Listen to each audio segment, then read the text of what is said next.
following latest mass abduction of students.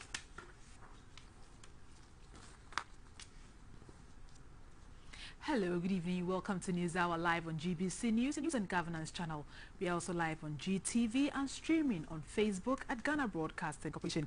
My name is Micheline Taka. And my name is Clara Mlano. News headline sponsored by Manchi Biscuits. Manch into happiness. Robert. Go ahead, Clara. Robert Frimpong will translate the news into sign language. The news in detail now. The Wanadoli Laura Road, which was temporarily reopened to traffic yesterday, Wednesday, September 1, has become inaccessible again to motorists. This is as a result of the rain which started early this morning. Our Upper East West Regional Correspondent Swala Abdul Wahab was speaking with drivers who ply the road. Contractors yesterday opened the Nandom Hamley Road, which was closed for almost 3 weeks due to the bad nature of the road. The road was washed off on the 12th of last month after torrential rains. We are at the Hamley Nandom number 3 station to speak to the chairman on what he has made about the opening of the road. This one of our driver, he's just from there. He just came now. He said he passed there and that place couldn't pass.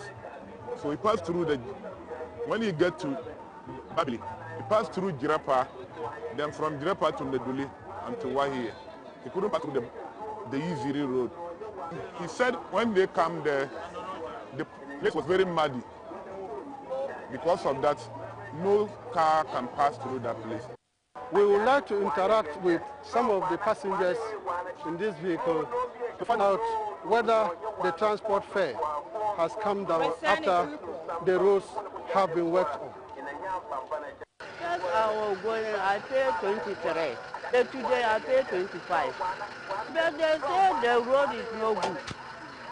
I don't know how much they were taking earlier on, but today when I came, they took me to Mercedes. Drivers and passengers who want to use the Wahamele Nandam Road may have to wait a little bit longer. This is because information we are picking up is that the road has become inaccessible after it was opened to the traffic yesterday. What it means is that drivers flying that route will have to be very careful because the road can no longer be used as we speak. It is confirmed that 12 persons so far have died from floods caused by torrential rains and thunder strikes in the northeast region. The hardest hit district is the Mapugu Maduri district, popularly known as overseas. About 17 communities in the district are cut off from the district and the regional capital. It's led by the Deputy Director General of NADMO. In charge of operations, Mr. Abu Ramadan paid a welcome visit to the Zipline Zobzi Center in Waliwali and inaugurated a disaster management committee in Nalirugu, capital of the northeast region. In recent years, experts have pointed to the pattern of irregular rainfall in the Bonwahafo area as a manifestation of climate change. The main raining season was characterized by erratic and isolated rainfall, which had adverse effect on the first maize crop production. However, since August, the situation has changed, with the rains now falling regularly. Richard Friye, a farmer in Sunyane, couldn't be happier as he spoke with GBC News.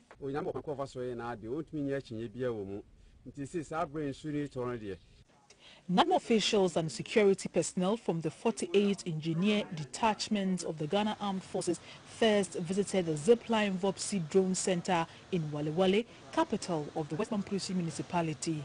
It was to assess the readiness of the drone center to help transport medical consumables to flood-prone areas when the valves of the Bagre and Kompienga dams are opened. Currently, the water level in the Bagre Dam is 234.48 centimeters. Managers of the dam say The valves will be opened when the height is at 234.75 centimeters. The years when all flood-prone communities in northern Ghana were inaccessible as far as delivery of essential medical supplies is concerned during rainy seasons is no longer a problem. Zipline is using its Vopsi Medical Drone Delivery Center at Vopsi near Walwale in the northeast region to deliver essential medical supplies to health facilities in some northern belt areas in Ghana. Speaking with GBC News, a flight operator at Zipline Vopsi Center, Mr. Kennedy Kisi, said the center is properly resourced to supply non-medical and medical consumables to all the communities that are likely to be cut off as a result of the spillage of the Bagre and Kompienga dams. So with the help of our drones, in these times when we have a lot of floods in our communities nearby, the drone which uses aerial path will be able to go to these areas without much water and deliver safely and also come back to help these communities that have been cut off due to the floods that we are having. At the inauguration of the Northeast Regional Disaster Management Committee in Nelrugu, the Northeast Regional Minister, Mr. Zakaria Yidana, wondered why residents living along the White Water or flood-prone areas will move to higher grounds and return to settle at the same place they were asked to live.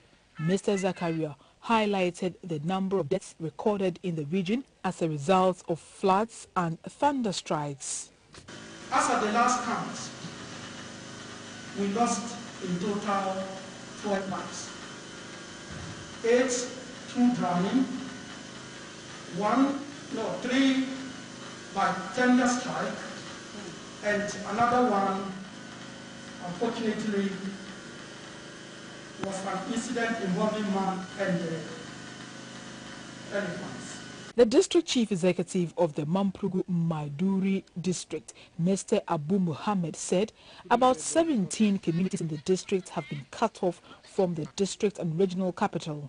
The Deputy Director General of NADMO in charge of operations, Mr. Abu Ramadan, commended staff of Zipline Vopsi Center and the members of the Disaster Management Committee for their willingness to help minimize the impact of the spillage of the Bagre and the Kompienga dams. Some areas in communities that are cut off, they're having snake bites and all those problems. So we went there to assess for ourselves. And I think so far we're happy with what we saw there.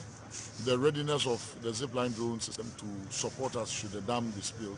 In terms of medical delivery, we are excited with their readiness, and we're also ready to collaborate further with them. Most of the farmlands in the flood-prone areas are submerged. The people of the Bono region, a predominantly farming area, now have a reason to smile following the change in weather from the erratic rainfall pattern from March to June this year to a regular pattern. This, the people say, will enable them earn a living before since their farming activities will resume. Their hope is that the rains will last. In recent years, experts have pointed to the pattern of irregular rainfall in the Bono area as a manifestation of climate change. The main raining season was characterized by erratic and isolated rainfall, which had adverse effect on the first maize crop production. However, since August, the situation has changed, with the rains now falling regularly. Richard Efriye, a farmer in Sunyane, couldn't be happier as he spoke with GBC News.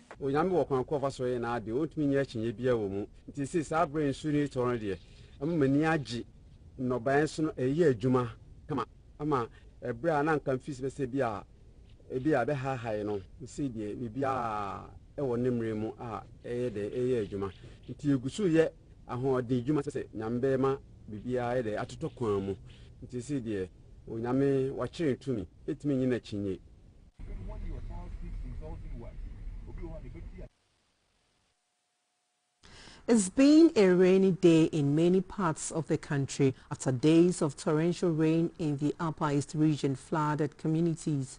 The erratic weather pattern, largely attributed to climate change, disrupts activities and causes inconveniences as it makes it difficult for people to plan their movement during the day. Earlier the head of the Central Analysis and Forecast Office of the Ghana Meteorological Agency, Ms. Felicity Ahiafano, explained to us the implications of the sudden change in the weather pattern.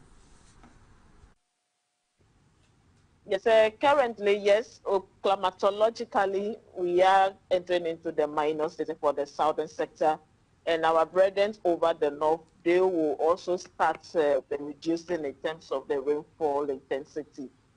All this thing is due to the positioning of the sun.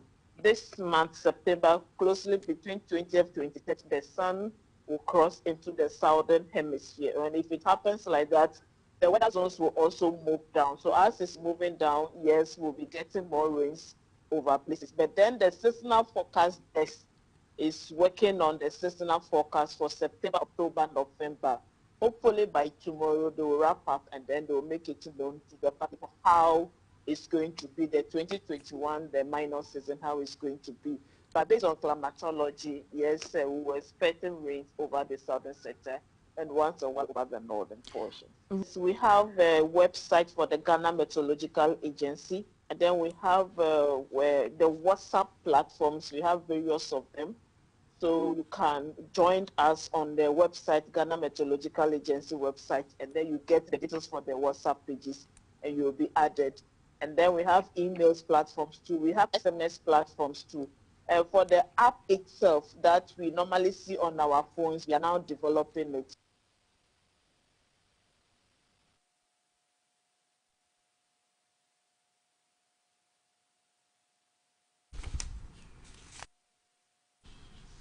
You're watching News Hour live on GBC News, your news and governance channel.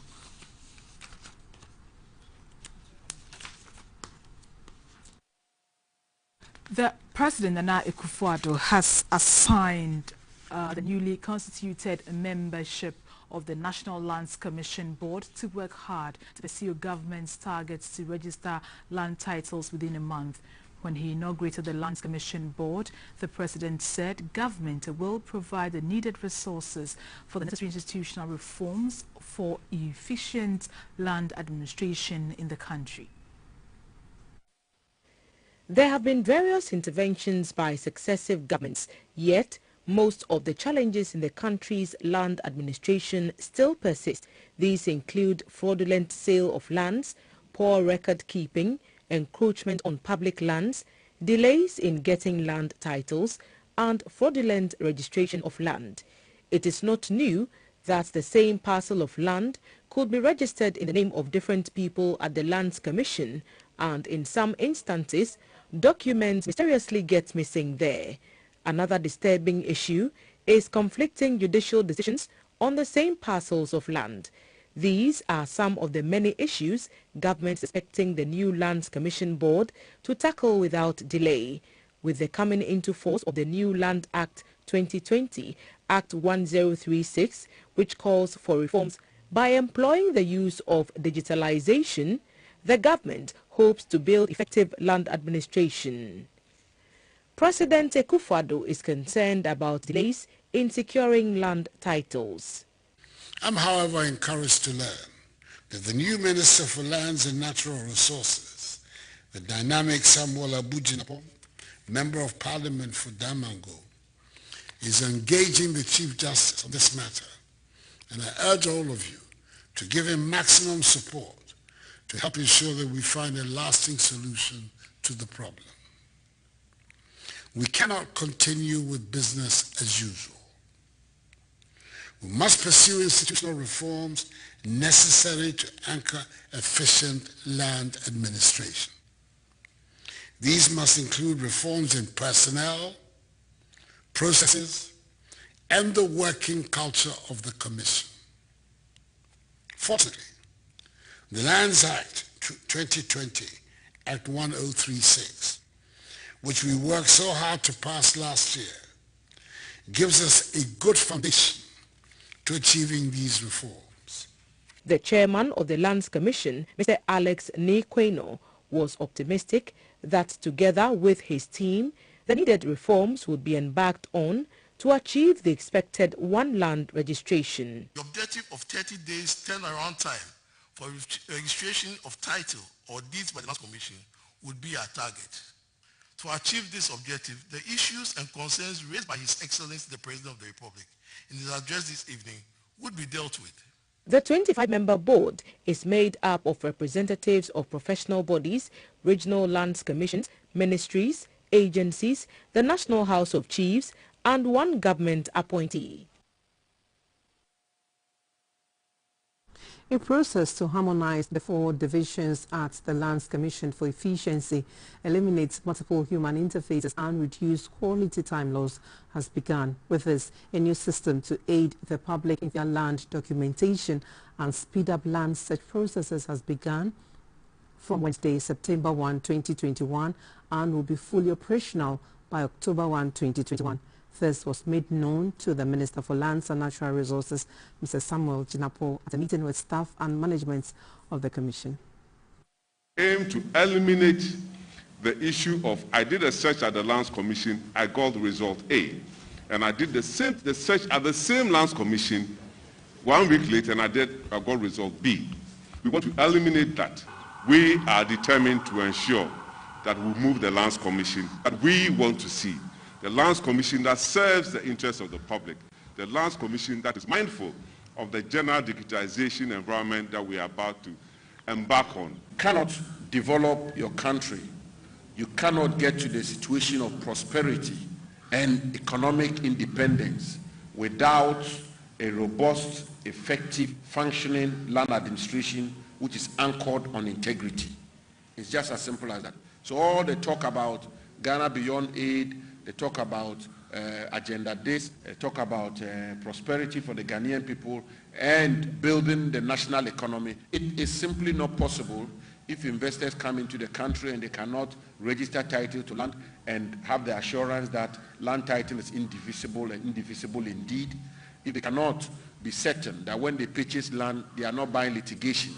If citizens themselves are locked up in the court litigating over land which is the number 1 tool or factor of production, if it becomes consumed with inefficiencies, litigation, fraud, and so on and so forth, we cannot make progress. Meanwhile, Ghana's quest to develop and promote an integrated aluminium industry is on course with the inauguration of a 9-member board for the Ghana Integrated Aluminium Development Corporation, GIADEC.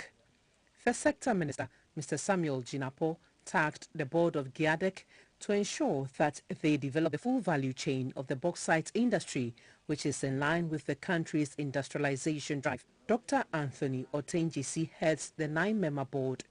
GIADEC was established in 2018.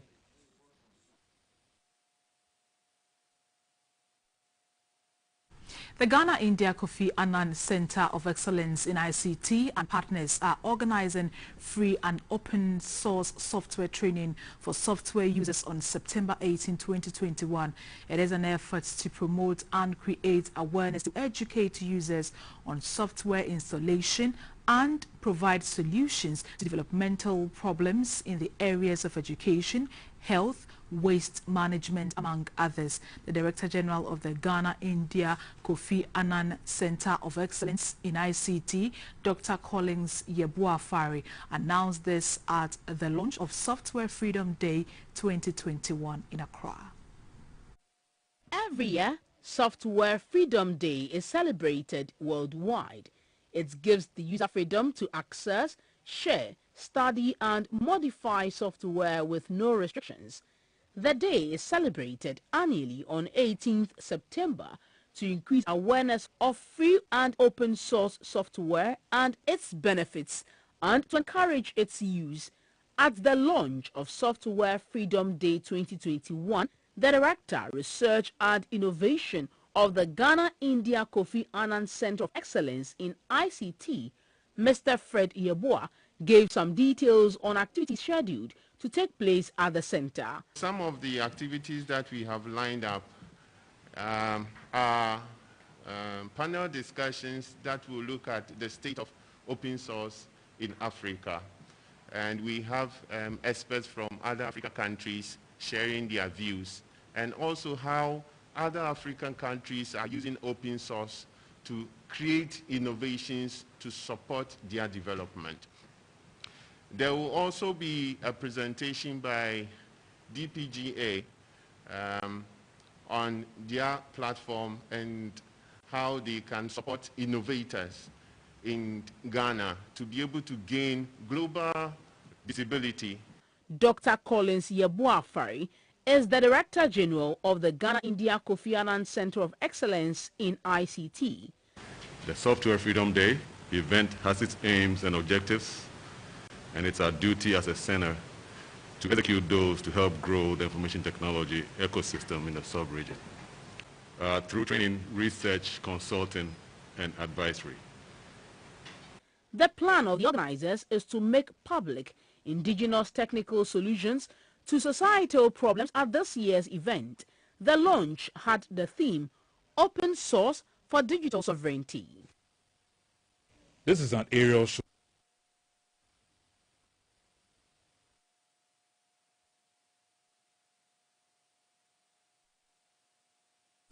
Taking a turn on our September special series, Citizens Journalism, our attention has been drawn to the poor state of a bridge at Kubikum in the Katamanso district of the Greater Accra region. Jay Gabra sent us this report highlighting the danger to residents, especially following a downpour at dawn on Thursday. Community called Kubekrom. The footbridge in question is over this storm drain, connecting Kubekrom to Bechele. Whenever it rains heavily, the drain overflows, leading to severe flooding in the area. A number of persons have lost valuable property to this problem. Pregnant women who find themselves in labor during times of overflow have a hellish time making their way across before getting to the hospital, if they do get to the hospital. Residents actually raise funds to construct the bridge through individual donations with the hope that help will come from authorities in time, but that has not materialized. And now, the bridge is sinking into the drain due to erosion as the foundation slowly chips away. It is a disaster waiting to happen. Attempts have been made to bring the matter to the attention of the authorities, but that has not yielded the desired results.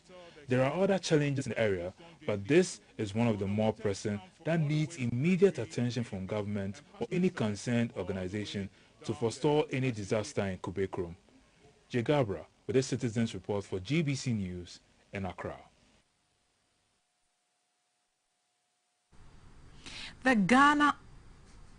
Ghana has taken delivery of 244,800 Johnson & Johnson single-dose vaccines through the African Vaccine Acquisition Trust Initiative. This follows the initiative delivery of 177,600 in August this year. Under the AVAT initiative, Ghana is expected to receive 16.9 million doses of the 50 million doses to be distributed to AU member states. The vaccine have been pre-financed by Afrexim Bank. Report by Sarah Ufuri. Ghana is one of 10 African Union member states who have received 1.5 million doses from August 2021 to date under the AVAT initiative. The second consignment gives Ghana a total of 422,400 doses of the Johnson & Johnson vaccines. Afrexim Bank procured the vaccines on behalf of AU member states at $2 billion.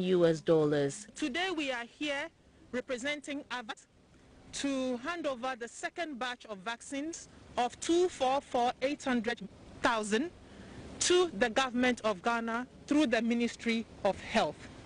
Under this AVAT partnership, African Export and Import Bank, Afrexim Bank, signed the agreement on behalf of the continent through a $2 billion facility and acts as the facility advisors, the guarantors under this partnership with the manufacturers Johnson & Johnson. As we always do, it will be taken over by Food and Drugs Authority for them to check the quality of it before it will be released. And the moment that will take maybe not more than 1 day, 24 hours.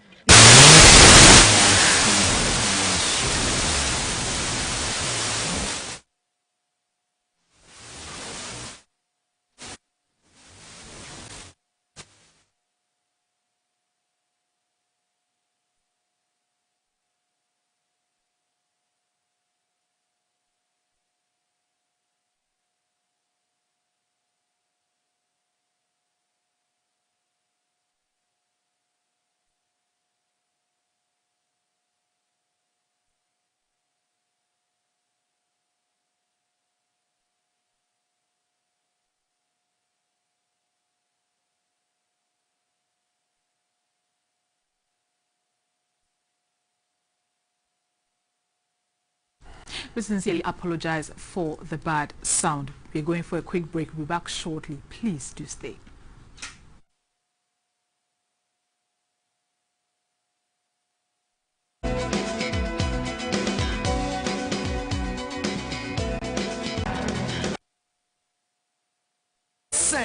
What the year now they are selling? I don't know here. TV, fridge, freezer, air conditioning, gas cooker, washing machine, smartphone.